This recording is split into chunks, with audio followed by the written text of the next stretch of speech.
What's going on YouTube?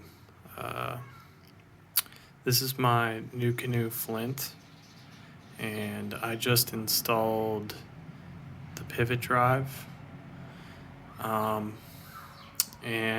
kind of just wanted to give it first impressions of it, and show mainly like the room for accessories after you've installed the pivot drive, because it's very hard to kind of figure out what you could fit afterwards. I have a 7-inch fish finder, and trying to figure out like the clearance once you install the pedal system on the Flint is a little bit tough, and until I get on the water, I can't really say if this position here is gonna work. So I'm gonna do a follow-up video to this with the fish finder installed, and see clearance wise where it fits best. But first impressions of this pivot drive is it's pretty sweet. It is very smooth. I was surprised that it came with no instructions. And usually Nucanoe gives you pretty good instructions. But you can just go on their website and pull up the instructions. It's not a huge deal, but I was just kind of surprised by that. But the install was really quite easy. And I've never had a pedal system. I've never had a trolling motor installed. You can kind of see this is the drive cable right here, how that fits in the Flint with a Nucanoe black pack. And then this is the steering cable right here. And I'm actually running the Dashboard XL behind the seat, and mainly it's for my transducer and also the anchor wizard, which this isn't really mounted at the moment, but it generally sits right about here, and I run it through my anchor trolley on the side. I have the old school 360 Pinnacle seat with the swivel, and I kind of have a little custom job here. Let's see if I can get a shot of this. Sorry. I watched, Romel had a mod on his Flint that had under-seat storage, and his is way nicer than mine. I can tell you that right now. But, this is just real simple. It's just, I forget what size this is, if this is 1/8 inch starboard, a marine board. I just bought it on Amazon. And basically I just drilled a hole through the seat and used some of the hardware that came with the Nucanoe, like might have been the seat rise kit or the swivel kit, but basically just ran a bolt through the seat after I drilled a hole, and then I just cut a carbon arrow down for like a standoff and just ran a bolt all the way through there, and then I got a little quick T handle on the other end, and it lets you fit I think this is a 3600 in here. And before I installed the pivot drive, these work pretty well. On this side, it's very tight, but I still can get the box in and out if I swivel the seat. These are 3700s stowaways. And that might give you a little better idea. It's just 2 boards.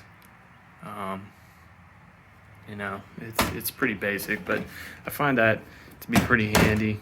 And ideally you'd probably have waterproof boxes and all that, but Yeah, so you can see when I swivel it, it does contact the steering, but I generally don't swivel all the way around, and that still gives you pretty good clearance. I could probably trim that board up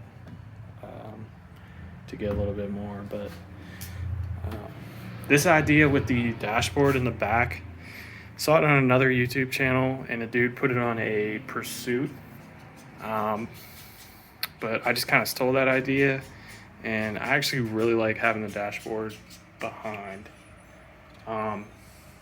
because, you know, like you could actually put a mighty mount, like this mighty mount I have up here, and mount that right at the base of the switchblade. And then if you wanted to, you know, say you're doing a run, you could actually, you know, disconnect your fish finder entirely and place it back here, right? So it's out of the way. You know, you'd have to disconnect your wiring and stuff, but you know, I like the dashboard in the back. It's convenient. I usually run the cell block under here. My battery's charging over there, but I run the cell block underneath, and my wires just go, you know, to the right of my seat over there. I do have this Wilderness Systems little bag here. I got some paddle leashes in there. I also have that, it's like that wood anchor clamp kind of deal for whenever I'm running rivers and stuff like that. A lot of times I put my fluorocarbon tippet and stuff back in there.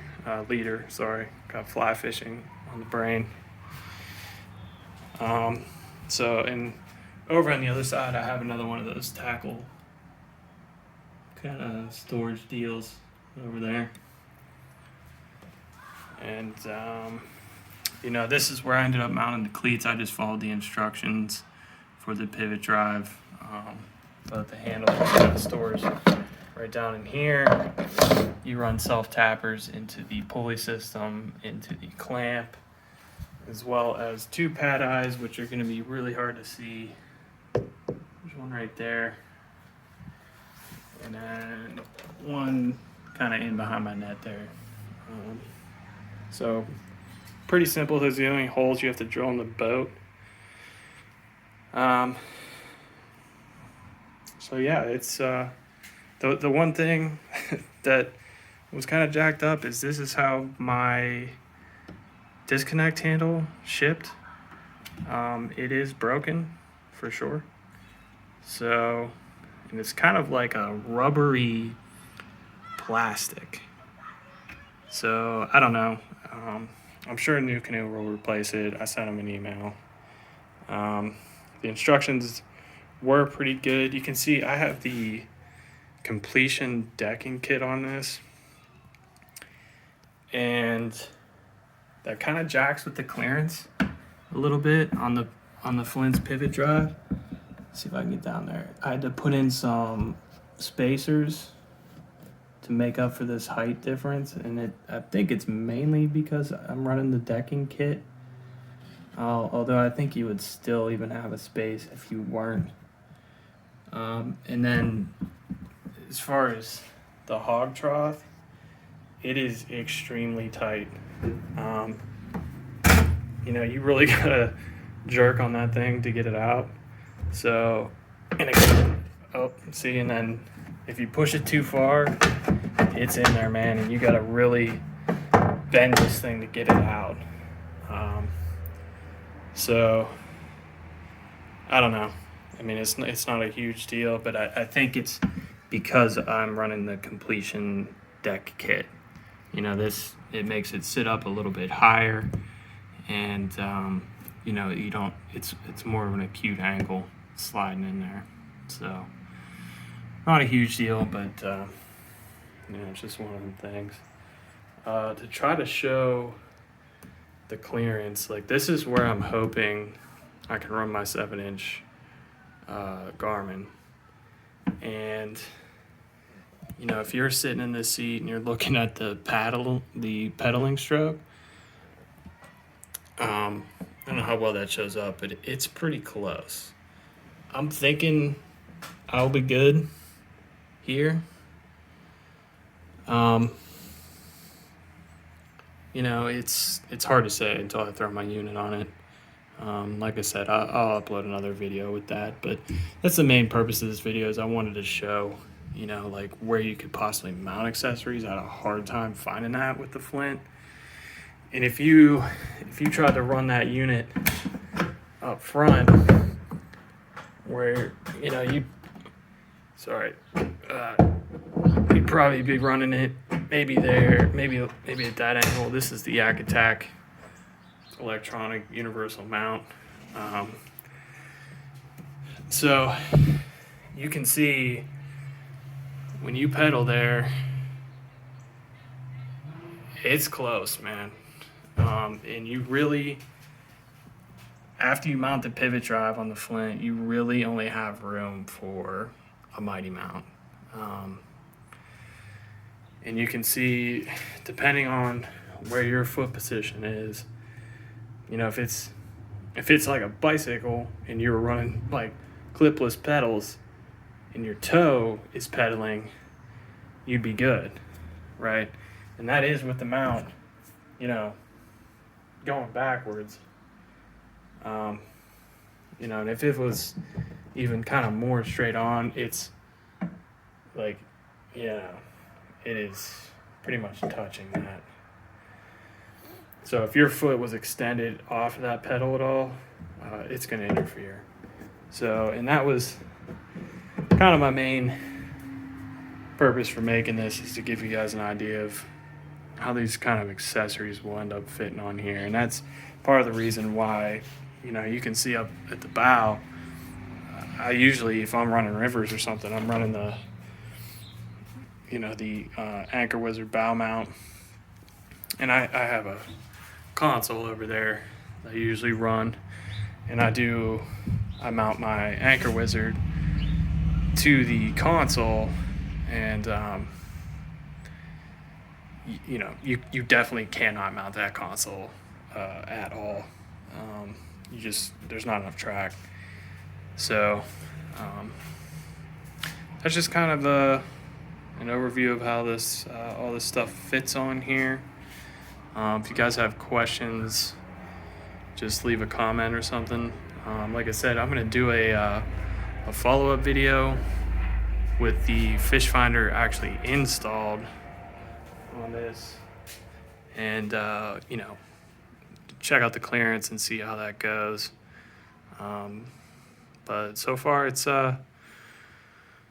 pretty impressive little system. I'm excited to try it out on the water, and I'll keep you guys posted. So thanks for watching. Bye.